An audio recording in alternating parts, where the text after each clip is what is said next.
Good. Ooh. So apparently it's recording. Just my introductory smile. Hello smart home lovers, we're back with another video. I was thinking of like West Country, like my lover.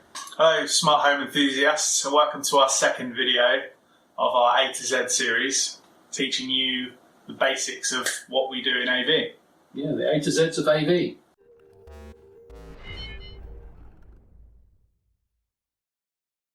In the last video we spoke about audio being a very important aspect of our job, and which led us on to B, balance. So how do we get an audio signal that is unbalanced from one room to another room, where if you run an unbalanced signal cable, it would pick up loads of noise from power and you would just end up with a horrible sound. What we use is a balun. So we would take the unbalanced signal and we would turn it into a balanced signal.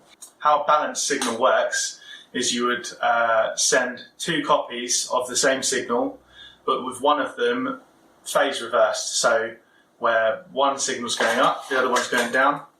We need a diagram. We need another diagram.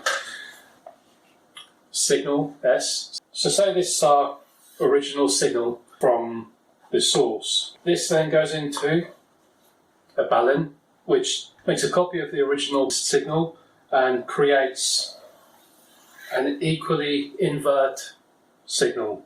Reasoning behind it is if any noise occurs on the signal, it will also occur there, and then at the other end, when you send it back through another balun, the summation of these two waveforms give you a perfect signal again without the noise.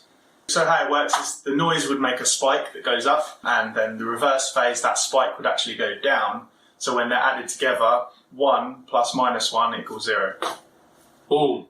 Balanced. And in video, it's a similar way we do it. We use a balun and it sends a HDMI video signal over a twisted pair, and it does it in a similar way. Simple. You can technically send any signal from area A to area B. As long as it's not a million miles away. As long as it's not a million miles away.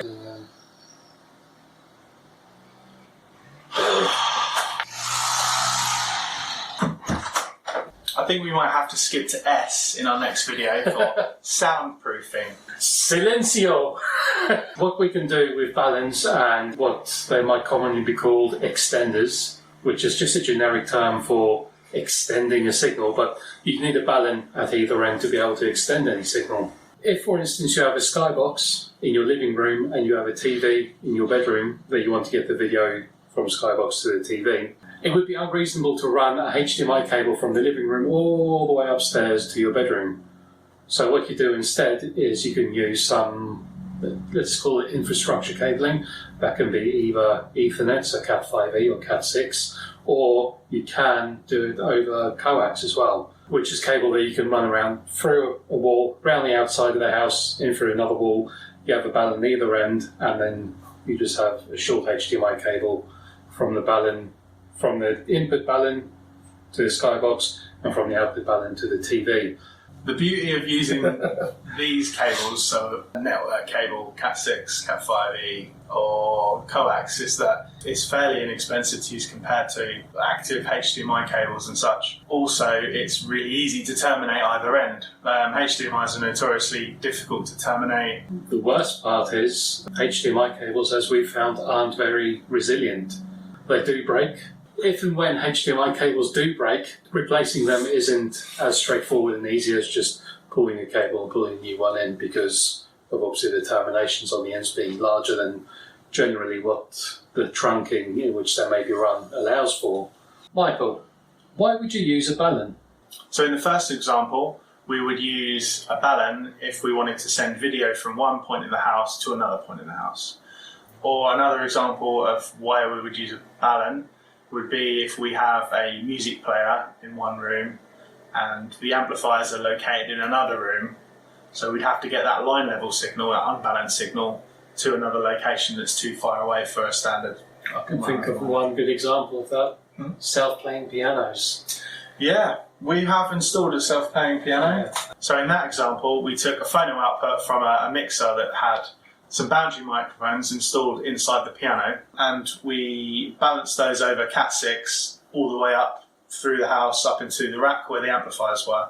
Unbalanced it up there, plugged that into an audio matrix, and then we could play that self-playing piano throughout any room in the house that had speakers in. It was amazing. Not my house, unfortunately. What about getting video distributed around large properties? So normally how we would approach getting video distributed around large properties, we would have a central location where we have our video sources, we'd have a video matrix, and say we had 6 rooms that required TV from multiple video sources centrally. We would specify a piece of kit that had HD-based-T outputs. These outputs are balanced with a straight RJ45 connector, which is the connector used for Cat6. Each one of those cables would run to the room that requires TV, and there we would unbalance it with a receiver, and then that would have a HDMI connection. And there's video to the TV. What types of balance are there? There are balance for sending video over long distances, and that can be sent over Ethernet or coaxial cable. Balance for sending audio, like you said with the self-playing piano.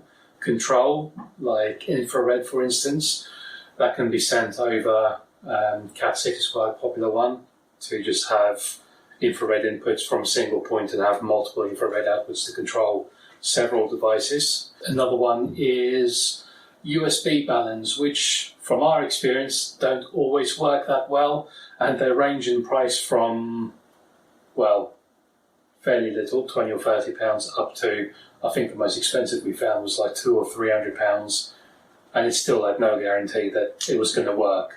It's hit and miss at best. Yeah, be wary of those. But as far as video and audio goes, they're sort of tried and tested now. They work very well. We use them all the time. Can't fault them, really. No, especially when you take into consideration the HD-based T Alliance that come together and made this standard for video extending. And if it's HD-based T certified, it'll work. So there are some situations where you wouldn't actually have a pair of balance to get a signal from point A to point B. Like HD-based-T, for instance, you mentioned earlier having a HD-based-T matrix. It technically has all these sending balance built into a larger box that goes into an equipment rack. And all you would have at the endpoint, so at the TV, is just a video receiving balun. It's only if you're sending video directly from a device, or if you have just a HDMI matrix, which has HDMI inputs and outputs, and you have to convert the HDMI to Ethernet, etc., and then have a balun either end.